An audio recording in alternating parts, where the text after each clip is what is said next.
Salut à tous, j'espère que vous allez bien. Donc petite vidéo mise à jour sur le Bitcoin et l'Ethereum, donc de retour de vacances. Du coup, on va pouvoir attaquer les vidéos comme avant. Donc désolé pour la petite semaine d'absence. Et il s'en est passé des choses en petit time frame, en tout cas 1 heure, 4 heures sur le Bitcoin. On va regarder ça ensemble. Mais avant de commencer, comme toujours, je tiens à remercier la communauté. Merci énormément pour votre temps, like, commentaire, partage. Si vous n'êtes pas abonné, n'hésitez pas à le faire, ça me ferait vraiment plaisir et ça aiderait énormément la chaîne. Vous pouvez aussi me suivre sur Twitter pour ne pas louper mes prochains lives. Donc les lives, on les fait tous les mercredis et vendredis à 19 h. Voilà, donc sans plus tarder, on va attaquer la vidéo. Let's go.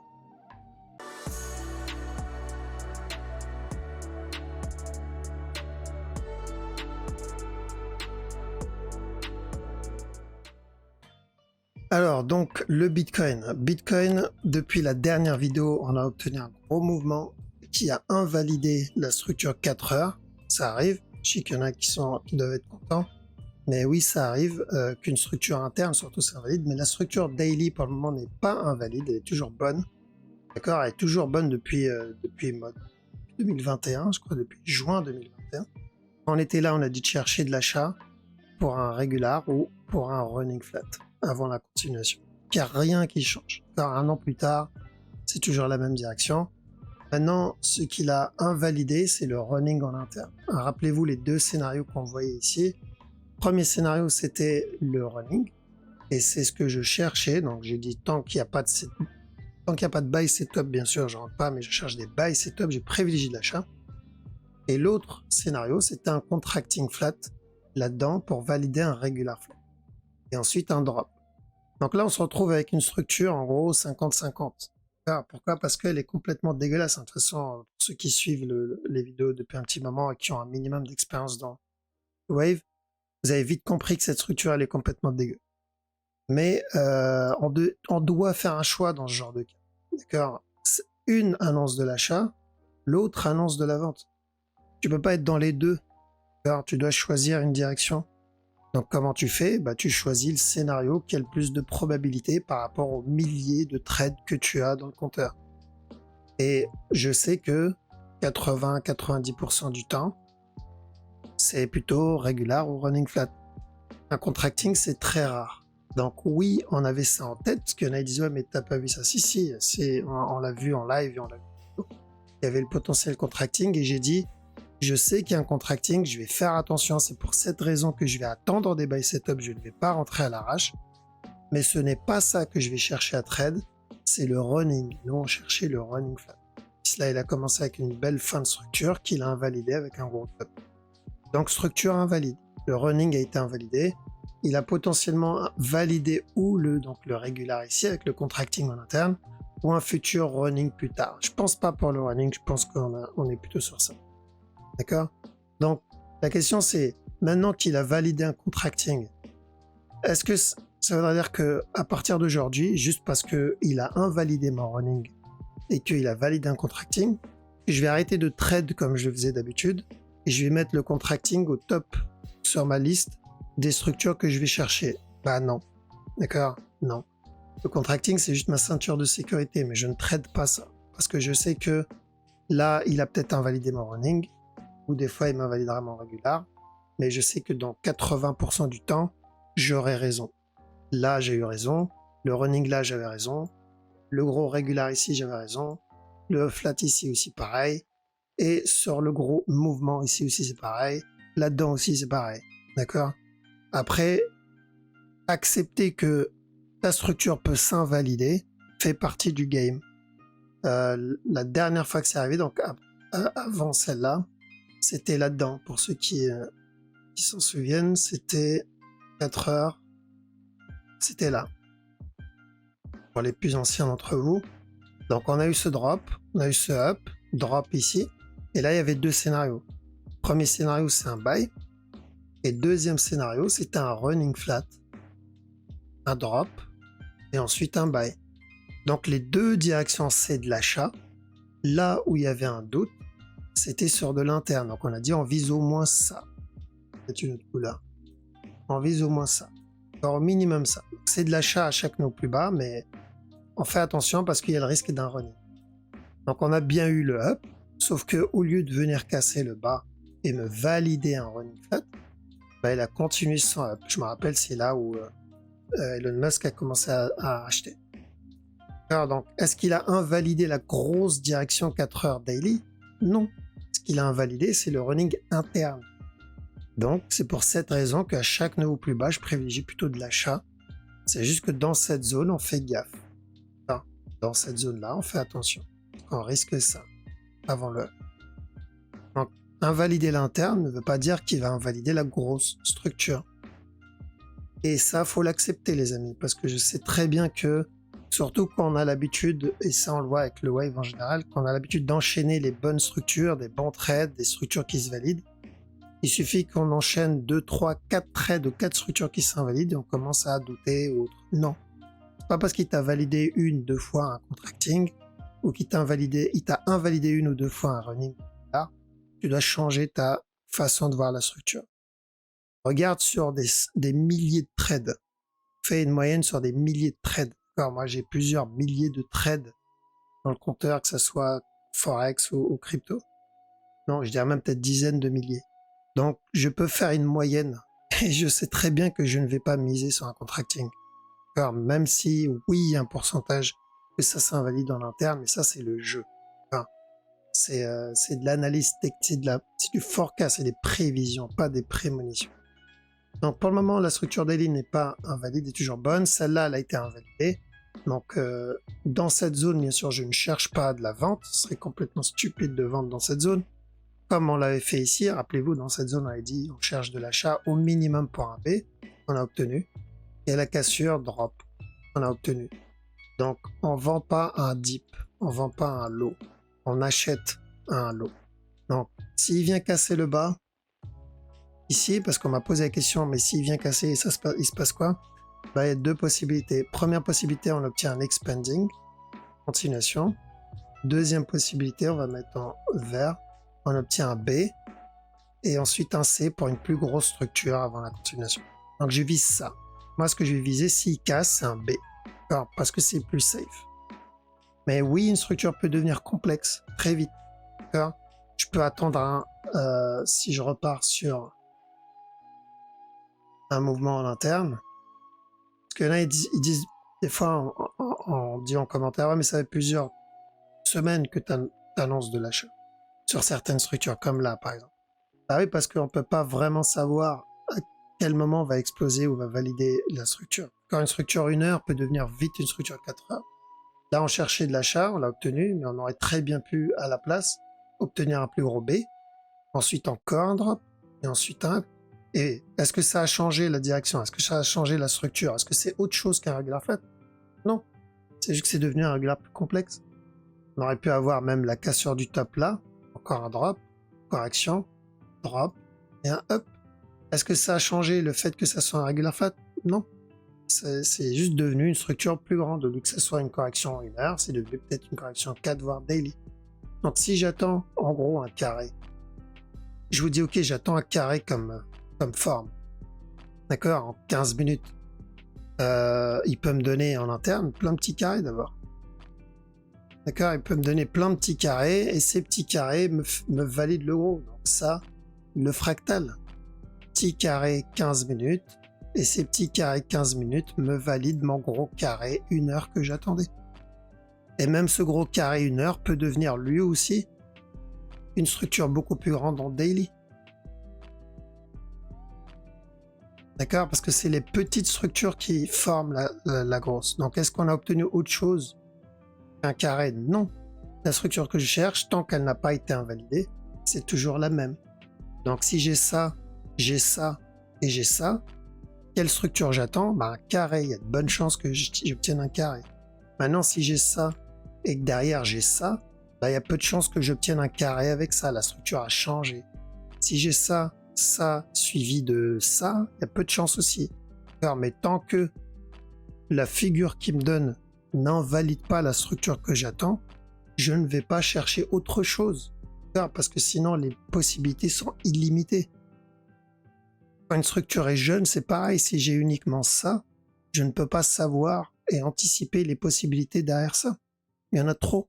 Ça peut être un carré, un triangle, un rectangle, ce que vous voulez.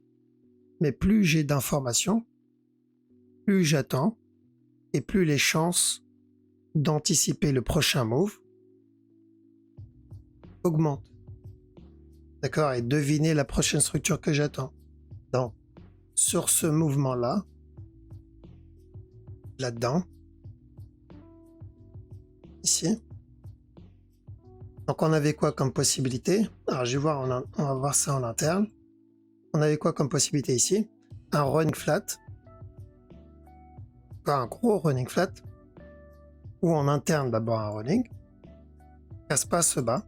Un up, un drop, un plus gros running. Et ensuite un up. Le problème s'il avait fait ça, c'est que la structure impacterait la structure weekly. Donc si je vais en weekly ou daily et qu'il nous valide les doubles running en interne, bah cette structure-là impacterait la structure weekly. Alors que ce qu'il a fait là en interne, la bonne nouvelle on va dire, c'est que ça c'est de l'interne pour moi et ça n'impacte pas la structure weekly telle quelle. Donc, dire le bon côté de la chose, le fait qu'il ait invalidé notre running, bah, c'est que la correction qu'il donne en interne, c'est de l'interne. Alors, la correction qu'il donne, c'est de l'interne, donc c'est toujours dans le fractal de ce C là et n'impacte pas le gros mot. Contrairement à si il avait traîné ici plus longtemps. Ça devient B de ce mouvement-là. Et là, on risquerait une plus grosse structure. Ça, c'est la bonne nouvelle avec ce qu'il a fait en interne. La mauvaise, bah, c'est qu'il a invalidé notre running. C'est du 4 heures. Ça, c'est pas bon. Weekly, toujours la même direction. On surveille ce bas-là. Tant que ce bas n'est pas cassé, c'est une bonne zone pour cumuler. Ceux qui font du DCA, bon, bah, c'est très bien. Il y en a, ils me disent, ouais, mais comment je fais pour cumuler à chaque nouveau plus bas? Au bout d'un moment, j'ai pas de capital. Ça, j'ai déjà répondu. Bah, on n'y va pas all-in dès qu'il y a un nouveau plus bas. On investit, on met un petit montant, un petit pourcentage pour toujours avoir de la liquidité. Ou on fait du DCA. Tous les temps de mois, j'investis tant. Un petit pourcent. Tant de mois, j'investis 100. Autant de mois, j'investis. Là, au moins, je suis tranquille et j'ai toujours de la liquidité. Au cas où il continue à dump. L'autre possibilité, c'est de prendre des profits, comme on l'a vu sur le... je crois que c'est sur le Luna. C'était Luna, ouais, sur le Luna. D'accord, donc ça c'est du management. Après c'est du voilà, faut savoir manager son capital. Éviter d'y aller all-in. Genre si vous êtes all-in ici, c'est une mauvaise idée. Pourquoi? Parce qu'il peut très bien venir casser ce bas et valider un expanding derrière. C'est toujours bien d'avoir de la liquidité ici. Okay. Mais pour le moment, toujours running flat, ça n'a pas changé. Donc ne pas se faire avoir par ce genre de move. Beaucoup de gens vont commencer à paniquer, à vendre. Allez-y, j'ai envie de dire, on rachètera juste moins cher. Je préfère vendre mes bitcoins dans cette zone. Enfin, je ne vends pas au rabais ici. J'ai pas prévu de faire des soldes sur mes bitcoins. Là, pour moi, c'est les soldes. Donc, ne pas se décourager parce qu'on a invalidé une structure en interne. Les amis, c'est de l'interne. On a déjà vu cette situation ici. Alors, il a invalidé la structure interne, mais il a quand même validé le up. Ok? Ne pas se faire avoir par ça. L'interne, c'est pas la grosse structure. On est sur deux structures différentes. Ça, c'est de l'interne pour ceux qui veulent trade au futur. Maintenant, ceux qui veulent choper le gros mouvement, on est dans la zone où faut privilégier de l'achat en spot. En futur, maintenant, ceux qui tradent en petit time frame, actuellement, il n'y a rien. Le mouvement, il est très agressif. Il n'y a pas de sell setup, il n'y a pas de buy setup. Le dernier sell setup, c'est un petit running là-dedans. Hop, ici, drop derrière. Je crois qu'il y en a eu un autre ici en interne. C'est tout. Et tel quel, il n'y a rien. Et donc, oui, je sais que ça fait peur à certains de voir du rouge. Et c'est là où c'est quand c'est rouge. Hein. N'achète pas quand c'est vert. Ok, donc bonne zone pour cumuler, bonne zone pour commencer à recharger ses bitcoins. Pour ceux qui tradent les futurs et veulent sniper leur point d'entrée, c'est pas encore... il n'y a rien pour le moment, il n'y a pas de buy setup. Okay, donc running toujours bon. Et s'il casse, on l'a abordé juste avant. Alors, Ethereum, il y a de bonnes chances qu'ils viennent péter le bas. Je sais, on y voit un expanding, mais il y a peu de chances qu'il donne un expanding. Je pense qu'il va venir péter ce bas-là. Une fois le bas cassé, c'est toujours pareil. Tant que celui-là n'est pas cassé, on cherche un running flat. Ok, donc c'est la même analyse que l'Ethereum, que le Bitcoin, pardon. BNB, c'est le seul qui m'embête un peu. Il faut vraiment que le BNB casse ce bas. Vraiment. Il faut vraiment que le BNB casse ce bas. Parce que s'il casse pas ce bas, ça voudra dire qu'on va obtenir une structure beaucoup plus complexe si Bitcoin valide le running flat. Donc, alors que s'il casse ce bas, on est sur une très belle structure de continuation. Donc, BNB, c'est clairement de l'achat. Pour moi, ça, c'est clairement de l'achat en weekly. Attention, weekly, ça veut dire que ça peut mettre du temps. Quand je dis de l'achat, c'est du weekly. Pas dire j'achète maintenant, demain, je vais faire un x10. C'est du weekly. Donc ça, c'est mon A, ça, c'est mon B, ça, c'est mon C. Une fois terminé, ça, c'est des buy setup. Je vois pas le BNB genre chuter pendant des années là-dedans. Au contraire. Et Bitcoin et Ethereum, c'est pareil. Alors, on a beau me dire ce qu'on veut, mais pour le moment, en tout cas, je le vois pas. Ça peut s'invalider comme de l'interne. Maintenant, bon, pour le moment, je vois pas ça. Ok, donc BNB, l'idéal, c'est qu'il casse ce bas-là. Ça serait parfait. S'il casse pas et qu'il vient péter le top, on ira par un running plus tard, mais on y reviendra à ce moment-là. Pour le moment, c'est et ensuite un buy. DOT. Alors DOT, faut voir s'il casse, d'accord? Donc parce que s'il vient casser le bas, ça veut dire que expanding. Et moi, si c'est un expanding, je suis pas très fan des expanding flat. J'irai plutôt pour un B. Donc s'il vient casser le bas, j'irai pour un B. Alors je ne viserai plus le top, mais uniquement un B, ce qui est très bien déjà, hein, c'est un x2, voire plus. Pour ensuite une plus grosse structure corrective. S'il valide un expanding, tant mieux. Sinon, déjà le B, ce serait pas mal. Alors, donc on va surveiller s'il vient casser le bas ou pas sur le DOT, mais j'ai l'impression qu'il est motivé pour ça. EGLD, on va chercher un running flat sur ce move, parce qu'il a cassé ce bas. On avait dit le A, on va aller le petit time frame en daily. Donc ici, pour rappel, on avait dit chercher un buy, et ensuite de la vente, et ensuite un up, et ensuite un drop. Alors, ça, on l'a obtenu. Ça, on l'a obtenu. Il n'a pas donné de structure complexe, sauf qu'il est venu casser ce bas-là. Donc c'est toujours la même direction, c'est juste l'objectif qui va changer. Je pense pas qu'il va venir péter ça. Donc, bonne zone d'achat pour un running, drop et ensuite une continuation d'arbre. Ça, c'est pour moi une bonne zone d'achat. Luna, pareil, pas vraiment de surprise sur ce gros drop. J'aurais préféré un dernier push avant le drop, mais c'est ce qu'on voulait. Voilà pourquoi dans cette zone, on a pris des profits. Dans cette zone, on a pris des profits. Parce qu'on a dit, dès que ce top est cassé, je cherche quoi? Je cherche un drop et ensuite une continuation. Donc, ensuite, on a eu ça. Là, j'ai dit, je cherche ça et ça. Comme il a donné là, comme il a donné plein de fois là-dedans. Alors, donc, tant que ce bas-là n'est pas cassé, je crois qu'il l'a cassé. Ouais, il l'a cassé. Donc, maintenant qu'il a cassé ce bas, deux possibilités. Un expanding. J'aime pas. Non, je pense que vous avez commencé à me comprendre. J'aime pas trop l'expanding, mais c'est le premier scénario. Deuxième scénario, c'est que ce mouvement-là, c'est un A. Et je vais attendre un B. D'accord, donc les deux, c'est de l'achat. Maintenant, je vais viser plutôt le B, je ne vise pas l'expanding. Enfin, ça, c'est pour le gros move. Donc, ceux qui ont vendu ici, rachètent là, bon, bah, ça reste un beau trade.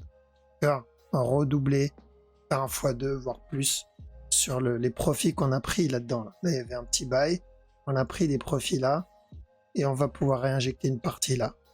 C'est plutôt propre. Et dans le pire des cas, on aura un B. Dans le pire des cas, on va x2 les profits qu'on a fait. Donc c'est plutôt une bonne chose. Maintenant, sur de l'interne, c'est comme pour le Bitcoin et comme pour l'Ethereum, le mouvement est beaucoup trop agressif, il n'y a rien, il n'y a pas de buy setup, il n'y a pas de sell setup. Il va falloir patienter encore quelques temps. J'espère que d'ici le live de mercredi, on aura quelques changements. Pulse, le regular flat, pour moi aussi, c'est une bonne zone. Pas pour un buy. Mais je vais pas viser le gros up. Je vais viser juste un running ici, là. Là-dedans, et encore de la vente. Ce qui est déjà très bien. Ce qui est déjà pas mal, c'est un plus que x2. Et Sol. Alors sol, on est toujours dans le A. Car sol, je crois, de toute façon, on attendait. Sol, de toute façon, j'attendais pas la cassure du top. J'attendais un B. J'attendais ce qui se retourne un peu plus haut. Pas juste avant. Et ensuite revenir péter le bas. Mais plus correctif. Car nous, ce qu'on voulait, c'est ça et ensuite un drop. Le fait qu'ils viennent casser ce bas tout de suite m'indique qu'on est toujours dans un A. Donc si j'achète, ça sera toujours hop, pour une correction, pour un B. Pour moi, ça c'est toujours un A. J'attends toujours un B et ensuite un C. Donc on ne vise pas ça. Ceux qui veulent cumuler du sol, c'est très bien, ok, mais on vise pas la cassure du top, on vise juste un B. Donc on rebelote en fait ce qu'on avait fait ici. VET, la direction long terme est toujours la même. Plus il traîne dans cette zone, et même si on risque, oui, on risque un running, je sais, il y en a qui l'ont déjà vu. On risque un running flat, ça ne change pas. Premier objectif, c'est ce top. Deuxième objectif, c'est ce top. Alors à chaque nœud plus bas, ça pour moi, c'est une zone d'achat, c'est pas une zone de vente. Ça semble logique, hein. Mais je sais qu'il y en a beaucoup qui me disent, ouais, mais tu dis de l'achat, bah, tu vas acheter où? Alors si je dis pas buy ici, tu veux que je dise buy là? Non. Je dis buy quand c'est intéressant, quand le drop il est suffisamment important et quand la structure est suffisamment corrective. Donc oui, je vais pas dire sell ici, ça serait stupide. La personne qui vous dit de vendre ici, c'est qu'il a même le trading de base, il l'a pas compris. C'est-à-dire vendre le top et acheter le plus bas. Donc sans même rentrer dans l'Elliott, sans même rentrer dans du wave, ou sans même rentrer dans quoi que ce soit, la logique déjà m'indique que cette zone-là, je vais pas vendre. Je vais chercher plutôt de l'achat. Rien qu'en suivant cette logique. Et le Bitcoin, c'est pas différent. Alors le Bitcoin, c'est clairement pas différent. Donc ça, je comprends toujours pas les personnes, encore une fois, qui comprennent pas pourquoi on annonce en daily ou en weekly de l'achat. Parce que tu vas annoncer quoi? Tu vas annoncer le Bitcoin à 0? Il y a peu de chances que ça arrive. Dans quelle direction tu vas annoncer? Tu vas annoncer de la vente? Oui, tu peux avoir encore peut traîner encore dans cette zone, même s'il doit être validé un expanding. Mais ça, c'est pas important, c'est pas une structure daily ou weekly. Ça, c'est de l'interne, c'est du 1 heure ou du 4 heures. La structure daily ou weekly, c'est ça. Alors ça, c'est pas important. C'est le gros mouvement. Donc weekly, c'est la grosse direction. Après, est-ce qu'en 1 heure ou en 4 heures, il peut continuer à drop encore un peu? Oui, c'est possible, mais c'est pas ça qui nous intéresse. Ok, donc on focus toujours la même direction, parce que là, on est sur la grosse structure. Oui, la structure, le running en interne, il a été invalidé. Maintenant, personnellement, je pense que ça va être c'est plus un régular avec un contracting complètement dégueulasse en interne. Il y en a, ils voient un running possible, mais perso, je ne vise pas ça. D'accord, je ne vise pas ce running, parce que ce qu'il a fait en interne n'est pas suffisamment propre pour que je le considère comme un running. Donc j'ignore l'interne, je ne vais pas me faire avoir par ce qu'il me fait en interne. Je vais focus le gros move. Dans cette zone, je vais chercher la même direction en spot. Alors je répète, en spot. En futur, je ne fais rien parce qu'il n'y a rien. Alors j'ai pas de sell setup. Ça serait un sell setup, genre le running ici, ça c'était de la vente. Il y en a eu un autre ici, ça c'était de la vente. Là, il n'y en a pas. Il n'y a pas de buy setup. D'ailleurs, on n'a pas, même sur le gros drop, on n'a pas obtenu de buy ici. Nous, on cherchait des buy setup, on n'en a pas obtenu. J'avais vu le départ d'une fin de structure ici, au moins pour un running, mais il l'a invalidé avec le 2. Ok? Voilà, donc ne pas être découragé parce qu'une structure 1 heure ou 4 heures est invalide. On focus toujours la grosse direction et on continue à suivre toujours les probabilités des amis. D'accord? Le mieux, c'est de faire des backtests. Faites des backtests en démo, faites 100, faites 1000 trades et regardez sur 100 ou 500 ou 200 ou 1000 trades combien de fois vous avez obtenu un contracting, combien de fois vous avez obtenu un régular, combien de fois vous avez obtenu un running, et vous allez vite comprendre où je veux en venir. D'accord? Mais il faut avoir bouffé suffisamment de structure et avoir passé suffisamment de trades. Si j'ai passé que 10 trades ou je trade depuis 2-3 semaines ou même 5 mois ou même 6 mois, j'ai pas passé suffisamment de trades pour avoir une data, pour avoir un backtest suffisamment grand et avoir une idée de quelle structure je vais privilégier. Moi, je vous l'indique, avec les directions que je choisis, parce qu'encore une fois, on doit choisir une direction. Si tu as de l'achat et de la vente, bah, tu dois bien choisir une des deux, et tu choisis la structure qui a le plus de chance. Ça passe, tant mieux. Ça passe pas, tu passes à la suite. Tu te concentres sur les 80-90% de chance, et dans la prochaine fois où ça va passer. Ok, donc toujours la même direction, pas de changement là-dessus. Du coup, on verra pour mercredi si on a une évolution sur la structure, s'il vient casser ou pas. Moi, ce que j'aimerais voir, c'est une fin de structure. Ça, c'est bien ce qu'il a fait là, comme j'ai dit tout à l'heure, j'ai expliqué pourquoi. Ça serait bien une petite fin de structure ici en interne. Et on verra. Ok, on verra, je vous tiendrai au courant. De toute façon, je suis de retour. Et voilà. Donc, passez une très bonne soirée. Je vous dis à la prochaine. Ciao.